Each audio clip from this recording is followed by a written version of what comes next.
الحمدللہ رب العالمین والصلاة والسلام علی سید الانبیاء والمرسلین۔ ناظرین کرام، سیرت مصطفیٰ سیریز چیپٹر 13 میں ہم آپ کو خوش آمدید کہتے ہیں۔ ناظرین کرام، آج کی ویڈیو بڑی دلچسپ اور معلوماتی ویڈیو ہے۔ آنے والے دوستوں سے ریکویسٹ ہے کہ ہمارے چینل کو سبسکرائب کر لیں اور بیل آئیکن کو لازمی دبائیں۔ ناظرین کرام، آقا علیہ الصلوۃ والسلام کی جب عمر پاک 35 ایئر کی ہو چکی تھی تو ایک بڑا ہی یونیک اور عجیب و غریب قسم کا ایک واقعہ رونما ہوتا ہے جو کتابوں اور حدیث کی کتابوں کے اندر اور سیرت کی کتابوں کے اندر ملتا ہے۔ چنانچہ مکہ کے اندر بڑے شور و زور کے ساتھ بارشوں کا سلسلہ شروع ہو جاتا ہے اور حرم کعبہ کے اندر ایک عظیم سیلاب آ جاتا ہے۔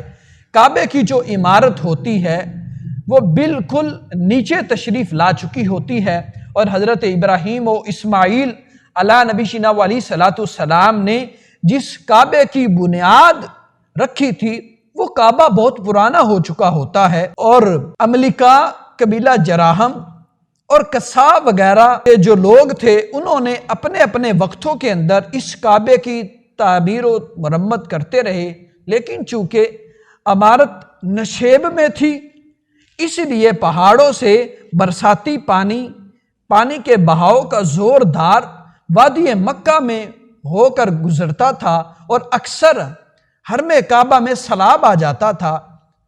کعبے کی حفاظت کے لیے انہوں نے بڑے بڑے بن بھی لگائے تھے، اس کے باوجود بھی عمارت کو نقصان پہنچا اور عمارت جو ہے وہ نیچے تشریف لے آئی۔ اس تعمیراتی کام کے سلسلے کے حوالے سے قریش نے مل جل کر کام کرنا شروع کر دیا، اور اسی تعمیرات میں ہمارے آقا مدینے والے مصطفیٰ صلی اللہ تعالی علیہ وآلہ وسلم با نفس نفیس سرداران قریش کے ساتھ پتھر اٹھا اٹھا کر لا رہے تھے۔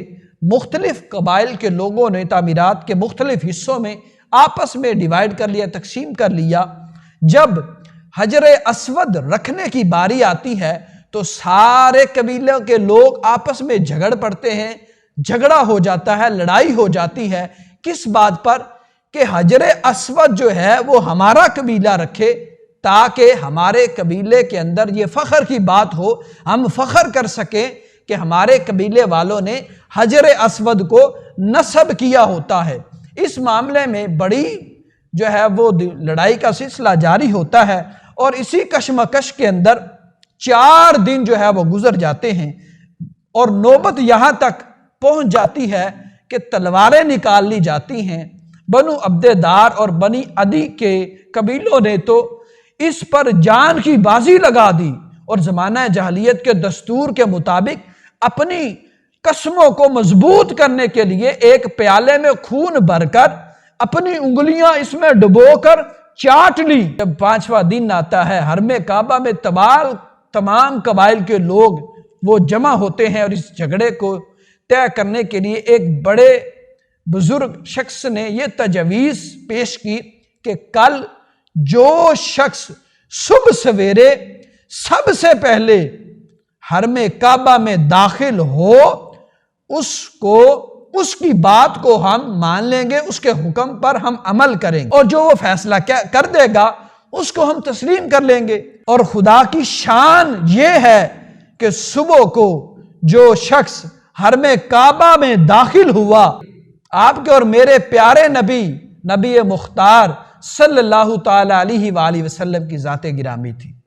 حضور صلی اللہ تعالی علیہ وسلم آپ کو دیکھتے ہی سب پکار اٹھے، واللہ یہ امین ہیں، لہٰذا ہم سب ان کے فیصلے پر راضی ہیں۔ آپ صلی اللہ تعالی علیہ وآلہ وسلم نے اس جھگڑے کا اس طرح تصفیہ فرمایا کہ سب سے پہلے یہ حکم دیا کہ جس قبیلے کے لوگ حجر اسود کو اس کے مقام پر رکھنے کا مدعی دعویٰ دار ہیں، ان کا ایک ایک سردار چن لیا جائے، ان میں سے ایک ایک سردار منتخب کر لیا جائے۔ چنانچہ ہر قبیلے والوں نے اپنا اپنا سردار چن لیا۔ پھر آقا علیہ الصلوۃ والسلام نے اپنی مبارک چادر کو بچھا کر حجر اسود کو اس کے اوپر رکھ کر سرداروں کو حکم دیا کہ سارے کے سارے چادر کو تھام کر مقدس پتھر کو اٹھائیں، تو آقا علیہ السلام نے اپنا متبرک ہاتھوں سے اس مقدس پتھر کو اٹھا کر اس کی جگہ پر نصب کر دیا۔ یوں یہ جو خون ریزی لڑائی بھی ٹل گئی، جس کے نتیجے میں نامعلوم کتنے خون خرابہ ہو جاتا۔ یوں کعبے کی عمارت بن گئی، لیکن تعمیر کے لیے جو ساز و سامان جمع کیا گیا تھا وہ کم پڑ گیا تھا، اسی لیے ایک طرف کچھ حصہ باہر چھوڑ کر نئی بنیاد قائم کر کے چھوٹا سا کعبہ بنا لیا گیا۔ کعبہ معظمہ کا یوں حصہ جس کو قریش نے عمارت سے باہر چھوڑا حطیم کہلاتا ہے، جس میں خانہ کعبہ کی چھت کا پر نالا گر رہا ہے۔ اور ناظرین کرام، کعبہ جو ہے وہ کتنی بار تعمیر ہوا، اس حوالے سے حضرت جلال الدین سیوطی رحمۃ اللہ تعالی علیہ نے تاریخ مکہ کے اندر آپ نے اس بات کو لکھا ہے کہ کعبہ شریف جو ہے وہ 10 مرتبہ تعمیر کیا گیا۔ سب سے پہلے فرشتوں نے ٹھیک بیت المعمور کے سامنے زمین پر کعبے کو بنایا۔ نمبر 2، پھر آدم علیہ السلام نے اس کو تعمیر فرمایا۔ نمبر 3، حضرت آدم علیہ السلام کے بیٹوں نے اس عمارت کو بنایا۔ نمبر 4، اس کے بعد حضرت ابراہیم علیہ السلام اور ان کے خاندان اور ان کے بیٹے حضرت اسماعیل نے اس گھر کی تعمیر کی، جس کا ذکر قرآن مجید کے اندر بھی ملتا ہے۔ نمبر 5، قوم عملیکہ کی عمارت۔ نمبر 6، اس کے بعد قبیلہ جرہم کی عمارت بنائی گئی۔ نمبر 8، قریش کے مورث اعلیٰ قصا بن کلاب کی تعمیر۔ نمبر 8، قریش کی تعمیر جس میں خود حضور صلی اللہ تعالی علیہ وسلم نے پتھر اٹھا کر لا رہے تھے۔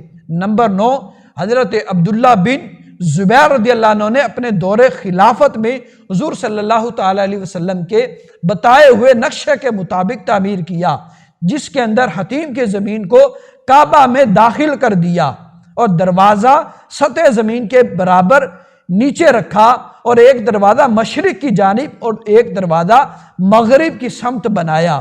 نمبر 10، عبد الملک بن مروان اموی کے ظالم گورنر حجاج بن یوسف سقفی نے حضرت عبداللہ بن زبیر کو شہید کر دیا۔ ان کے بنائے ہوئے کعبے کو گرا دیا، پھر زمانہ جاہلیت کے نقشے کے مطابق کعبے کو بنا دیا جو آج تک موجود ہے۔